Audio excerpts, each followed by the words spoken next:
नमस्कार, माझ्या चॅनलमध्ये तुमच्या सगळ्यांचं स्वागत आहे आणि आज आपण कॉन्टॅक्ट मॅरेजच्या पुढच्या भागाला सुरुवात करणार आहोत. बेकारमध्ये घाबरवलंस ना मला. अक्षयने नकारार्थी स्माईल देत आरुषीकडे पाहिलं. ती अजून पण नजर चोरत होती. त्याने तिच्या चेहऱ्याच्या अजून जवळ येत बोलला, म्हणजे तुला हेच म्हणायचं आहे का माझ्या या हँडसम चेहऱ्याला जवळून पाहून तू घाबरलीस, हो ना? हे का मानत नाहीस? माझा चेहरा एवढा जवळ पाहून तू एवढी खुश झाली होती का स्वतःला सांभाळूच नाही शकली? अक्षयला त्याच्या हँडसम चेहऱ्याचा एवढा विश्वास होता का जसा अंबुजा सिमेंटने बनवलेली भिंत. त्याला याच्यामुळे हरवणं मुमकिन नव्हतं तर नामुमकिन होतं. अक्षय आरुषीने दात करडत एक स्माईल देत बोलली, तुला कोणीच बोलले नाही का तू ह्या जगातील सगळ्यात मोठा? What? I know I am a handsome. Akshay हात बांधत परत बेडवर बसत आरामात बोलला, एवढा पण ओव्हर कॉन्फिडन्स असणं चांगली गोष्ट नाही. आरुषी तोंड वाकडं करत म्हणाली, जगात अशी कितीतरी लोक आहेत का वाईट बोलता. जर कधी मी स्वतःच माझी तारीफ करून घेतो तर याच्यात चुकीचं काय आहे? आणि हो, मी खोटं थोडीच बोललोय. I am really handsome, you know that. Akshay smile करत म्हणाला. आरुषीला काहीच उत्तर न देताना पाहून तो परत उठून तिच्या जवळ आला. त्यांच्यात एकदम थोडं अंतर बाकी होतं. काही वेळ एकटक तो आरुषीला पाहत राहिला. अक्षयच्या नजरेचा सामना करत आरुषी एकदम अनकम्फर्टेबल होऊ लागली होती.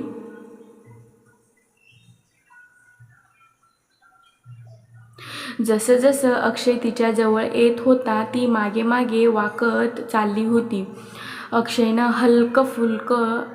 हलकं फूक मारत तिच्या चेहऱ्यावरील केस उडवून हळूच बोलला, आरुषी शर्मा, आत्ता तरी एक्सेप्ट कर ना, तुला जलन होत होती म्हणून. त्याचा आवाज ऐकून आरुषी जागेवरच थांबली होती. तिच्या मोठ्या मोठ्या डोळ्यांनी ती अक्षयलाच पाहत होती. सारखं तिच्या डोक्यात हीच गोष्टीची घंटी सारखी वाजत होती. आरुषी, तुला जलन होते म्हणून. काय खरंच तिला जलन होत होती? ते तर एकमेकांवर प्रेम तर करत नाही ना. मग अक्षय कोणाच्याही जवळ जाऊ दे, त्याच्याने आरुषीला का फरक पडतोय? तिने जेव्हा कोमलला अक्षयच्या मिठीत पाहिलं होतं ना, तर कारल्याची भाजी खाल्ल्यावर तोंड कसं कडू पडून जातोय ना, तसंच तिला आज वाटत होतं. अक्षयला आणि कोमलला सोबत पाहून काय हिची फिलिंगला पण जलन होत होती. हीच फिलिंग पण होती आणि जलन पण होत होती म्हणू शकतो का? आरुषी 2 वर्ष अंकितसोबत रिलेशनमध्ये होती. तिने या दरम्यान अंकितला कितीतरी मुलींसोबत जवळून पाहिले होते, पण तिला कधीच अशी फिलिंग नव्हती आली. आणि अक्षयसोबत राहून तर तिला बोटावर मोजण्या इतकेच दिवस झालेले होते आणि ती एवढी पॉझिटिव्ह झाली की कोणत्याही मुलीला पाहून तिला जलन पण व्हायला लागली होती. नक्की होतंय तरी काय? आरुषी, तुला खूप वेळ तसंच उभं राहून ती अक्षयच्या डोळ्यात पाहत होती. तिला माहिती होतं का अक्षय तिला परेशान करण्यासाठी बोलतोय, पण सोबतच अक्षयच्या नजरेला सामोरं जाताना ती खूप अनकम्फर्टेबल होत होती. असं वाटत होतं का तिला चोरी करताना पकडलंय. Of course I am not jealous. काही पण बकवास नको करू. तसं पण मला का जलन होईल? मी थोडीच तुझ्यावर प्रेम करते, किंवा मी थोडी तुझी गर्लफ्रेंड आहे. तुला तर फक्त बहाणा पाहिजे असतो स्वतःची तारीफ करण्यासाठी. स्वतःची तारीफ न करता तुला जेवण तरी कसं पचणार आहे? तुला जेवण तरी कसं जाणार तुझ्या पोटात? बोलत अक्षयला आरुषीने धक्का मारत दूर केले. अक्षयला जरा पण अपेक्षा नव्हती का आरुषी असं काही करेल म्हणून, पण तो स्वतःला सांभाळू नाही शकला आणि काहीतरी पकडण्याच्या नादात त्याच्या नशीब एवढा खराब होता का त्याच्या हातात फक्त बेडचा हिस्सा येण्याऐवजी त्याच्या हातात ब्लँकेट आला. त्याचा बॅलन्स बिघडला आणि तो तसाच बेडला टक्कर खात ब्लँकेट हातात घेऊन खाली पडला. तो पडल्यावर पूर्ण रूममध्ये आवाज झाला. त्याला पडलेलं पाहून ती खूप घाबरली होती. तिची धडकन एवढी वाढली होती का ती फुल स्पीडने धकधक करत होती. ती घाबरून स्वतःच्या लहान लहान हातांना तिने पाहिलं. तिच्या हातांमध्ये एवढी ताकद होती का तिने अक्षयसारख्या लांबलचक माणसाला खाली ढकलून दिलं. तिने घाबरून अक्षयकडे पाहिलं. जमिनीवर पडल्यावर अक्षय तरी खूप लागलं होतं. त्याच्या पाठीत हलकी अशी करक निघाली होती, पण तो 2 सेकंदातच स्वतःला सावरत उठून बसला. डॅमेट, अक्षयनं रागातच जोरात जमिनीवर पंच मारला आणि एका घायाळ वाघासारखं आरुषीकडे पाहू लागला. घाबरून आरुषी मनातच बोलली, आरुषी बेटा, तू तर आज गेलीस समज. आता हा सनकी अक्षय तुला कोणत्याच हालतीत सोडणार नाही. अक्षयने रागात आरुषीकडे पाहिलं. तो रागातच ओरडला, हाऊ डे यू. त्याच्या रागातला आवाज ऐकून आरुषी एकदमच घाबरत 2 पावलं मागे गेली. ती गालातच हलकं हसत बोलली, आय एम रिअली सॉरी. मला असं करायचं नव्हतं. माहिती नाही कसा पडलास तू. तुला जर नीट उभं नसतं राहता येत तर त्यात माझी चूक तरी काय. मी पाहू राहिलो. आजकाल तू जरा जास्तच बोलायला लागले माझ्यासमोर. मी तुला सोडणार नाही. बोलत त्याने त्याचा हात पुढे केला. आता तिथे उभे राहून काय करतेस इडियट. ये मला उठव. आरुषीने अक्षयकडे पाहिला आणि नकारार्थी मान डोलावली. तिचं डोकं थोडीच खराब होतं का स्वतःहून वाघाच्या जबड्यात जाईल म्हणून. ती जर जाऊन अक्षयला उठवायला गेली तरी माहिती नाही तो कसा बदला घेईल म्हणून. पण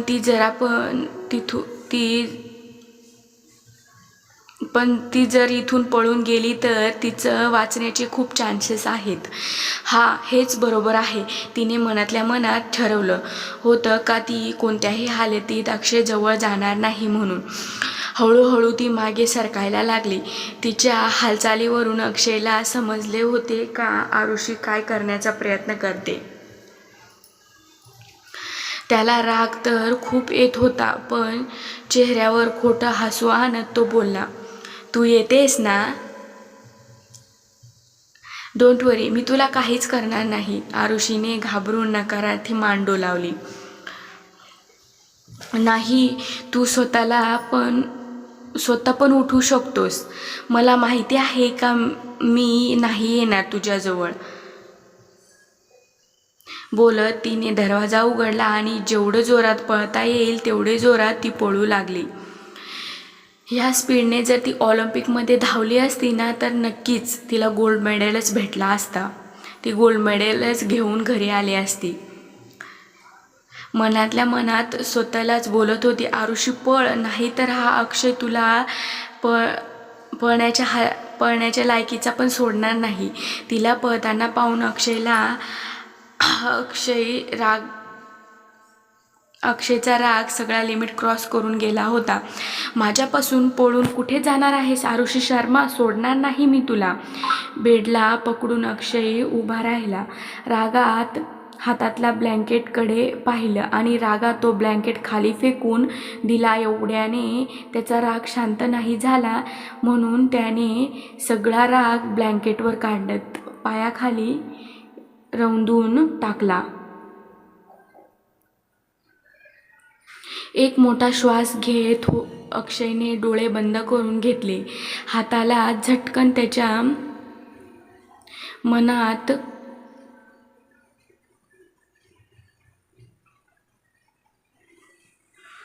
एक प्लॅन आला आणि तो त्याच्या चेहऱ्यावर एक राक्षसी हसू आले. त्याने लगेच आपला मोबाईल उचलत मिस्टर जाधव यांचा नंबर डायल केला. दुसऱ्याकडे आरुषी पळून सरळ लॉकर रूममध्ये पोहोचली होती. श्रावणी आणि पूजा दोघी पण त्यावेळेस त्यांची गरजेचे सामान आणि बुक्स, काही पेपर वगैरे काढत होते. आरुषीला अचानक आलेलं पाहून त्या चकित झाल्या होत्या. तुला मिस्टर जाधवांनी कॅम्पस हॉस्पिटलमध्ये थांबायला लावलं होतं ना, मग तू एवढ्या लवकर कशी आलीस ग? अक्षय निघून गेला का? पूजा तिला विचारू लागली.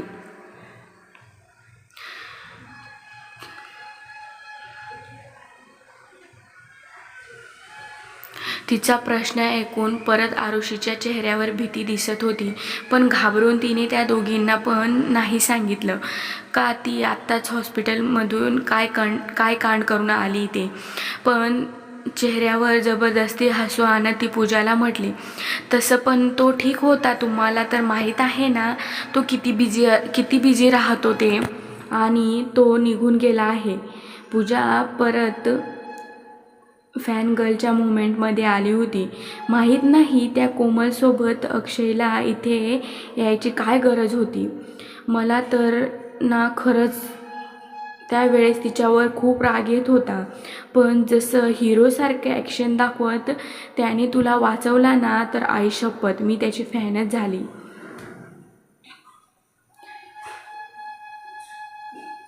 ही इज सो हॉट यार, पूजा एकदम एक्सायटेड होत बोलली. त्याच्यानंतर ठीक तसाच आरुषीच्या हात ओढून तिला तिच्या मिठीत घेतलं, जसं काही वेळापूर्वी अक्षयने घेतलं होतं. तिने अक्षयच्या आवाजाची नकल करत हळूच तिच्या कानाजवळ येत बोलली, डोंट वरी आरुषी, तुझा अक्षय इथे आला आहे तुला वाचवण्यासाठी. मी असताना तुला कोणीच इजा पण पोहोचवण्याची हिंमत नाही करणार. पूजाने ही गोष्ट अशा अंदाजात सांगितली होती का आरुषीच्या अंगावर काटेच आले होते. तिने स्वतःला सावरत हळूच पूजाला धक्का देऊन बाजूला केले. हट यार, तुला परत फिट यायला लागले वाटतं. तू मेडिसिन नसतील घेतल्या ना? आरुषी टॉन्ट मारत पूजाला बोलली. तिच्याकडे श्रावणीने येऊन हळूच आरुषीच्या डोक्यात मारत म्हणाली, तुझं ना काहीच नाही होणार. रोमांसचा तर आर पण नाही येत तुला. काय ग, तुझ्या जागेवर मी जर राहिली असती ना, तर आतापर्यंत 7व्या आसमानात राहिली असती. त्याच्यानंतर त्या दोघींनी तिला समजावून सांगितलं, आरुषी तुला ना जास्तीत जास्त वेळ आत्ता अक्षयसोबत घालवायला पाहिजे. कितीही केले तरी तो तुझा नवरा आहे. तुझ्यासारख्या ब्युटी विथ ब्रेन बरोबर राहून तो कोमलसारख्या चुडेलला लवकरच विसरून जाईल.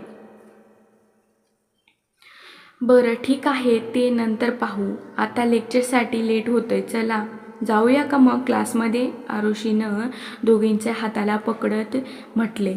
तिघी पण पळत क्लासमध्ये पोहोचल्या होत्या की कोमलनं त्यांचा रस्त्यामध्येच अडवला. तिने तिचे कपडे तर चेंज केलेले होते, पण ॲटिट्यूड तसाच होता. तिच्या डोळ्यात राग आणि जलन दोघीही सरळ सरळ दिसत होत्या. खुश तर खूप असशील ना आरुषी शर्मा? मजा तर खूप आली असेल तुला आज त्यांना फायनल एक्झामसाठी काही प्रोजेक्टचे टॉपिक देणार होते. त्याच्यामुळे सगळे स्टुडंट हजर होते. क्लासमध्ये साधारण 45 ते 50 स्टुडंट एवढे होते आणि क्लास लहान असल्यामुळे सगळ्यांना त्यांचा आवाज सहज ऐकायला येत होता. तसंही आज ग्राउंडवर जे काही झालं होतं त्याच्यामुळे आजचा सगळ्यात हॉट टॉपिकमध्ये म्हणजे आरुषी, कोमल, अक्षय हेच होते. त्याच्यामुळे सगळ्यांचं लक्ष आता आरुषी आणि कोमलवर कडेच होतं.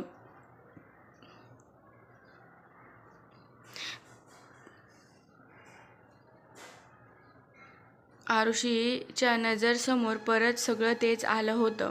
जे काही बाहेर झालं होतं ते किती लाजिरवाणी गोष्ट होती. कोमलला थोडीसुद्धा लाज नव्हती वाटली का अक्षयसोबत मिठी मारताना तिला खूप राग आला होता. पण ती स्माईल करत कोमल म्हटली, मला मज्जा तर खूप आली. तसंही आज वातावरण किती चांगलं होतं ना, कोमलकडे वाकत म्हटली. पण तुला पाहून वाटतंय का तुला जरा पण मजा नाही आली? आरुषीचं बोलणे ऐकून कोमलचा राग आणखीनच भडकला होता. तुला काय वाटतंय? हे सगळं करून तू माझ्या अक्षयला माझ्यापासून हिसकावून घेणार आहेस? तुला तर मी कोमलचं बोलणं पूर्ण होण्याच्या आधीच टीचर्सने क्लासमध्ये एंट्री केली. टीचर्सनं एक वेळा थांबून पूर्ण क्लासवर नजर फिरवली. स्पेशल आरुषी आणि कोमलवर नजर टाकली आणि रागात बोलली, तुम्हाला बेलचा आवाज नाही आला का ऐकायला? आतापर्यंत तुम्ही तुमच्या बेंचवर का नाही आहात?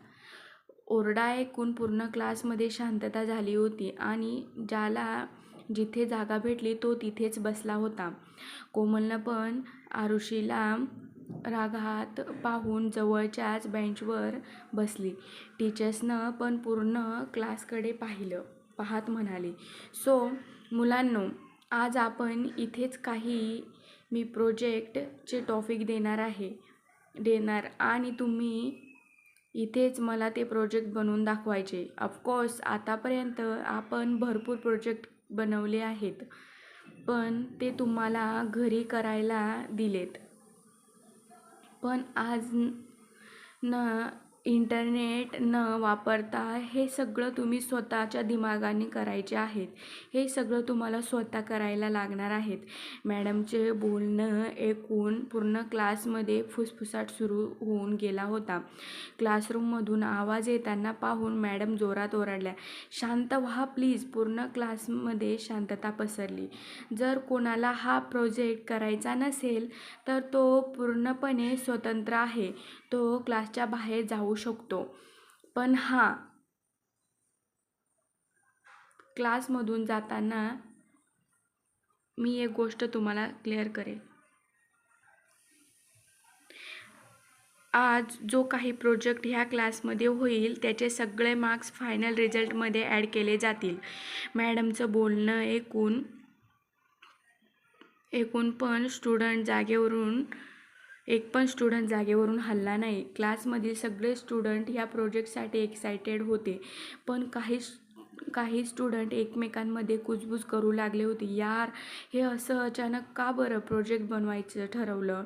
आधीच का नव्हतं सांगितलं असतं तर जरा आपण तयारीने आलो असतो ना. तर काहींना खूप खुशी होती.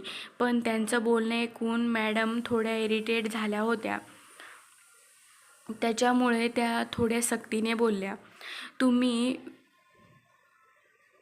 विसरू का राहिले? पुढे जाऊन तुम्हाला असंच काहीतरी करायचं आहे म्हणून जर आज तुम्ही इथे मेहनत घेतली तर पुढे जाऊन तुम्हाला एवढं सगळं टेन्शन घ्यायची गरज नाही. पुढे पण तुम्हाला सवय लागेल ह्या सगळ्या गोष्टींची. त्यावेळेस तुम्हाला स्वतःचं स्किल यूज करायला लागेल. त्याच्यामुळे मी कोणावरच प्रेशर नाही देत आहे. मग आता तुम्ही ठरवा तुम्हाला काय करायचं आहे ते. मी तुम्हाला एक गोष्ट क्लिअर करून देते, जर तुम्हाला पुढे जाऊन चांगलं डॉक्टर, चांगलं बिझनेसमॅन, चांगलं वेगळं काहीतरी चांगलं करायचं असेल तर तुम्हाला ह्या गोष्टीपासूनच सुरुवात करायला लागणार. जोपर्यंत तुम्ही तुमचं बेस्ट समजत नाही तोपर्यंत तुम्हाला काहीच नाही समजणार. आता क्लासमधील सगळे स्टुडंट मॅडमचं बोलण्याला सहमत होते. शेवटी पुढे कोणीच काही विचारलं नव्हतं. पूजा तर आज एकदमच शांत झाली होती. पूजा, श्रावणी इतर दिवशी काही प्रॉब्लेम आला तर ते टीचरची नजर चुकवून आरुषीला विचारायचे. पण आज सगळ्यांचे वेगवेगळे टॉपिक असणार म्हटल्यावर कसं विचारणार.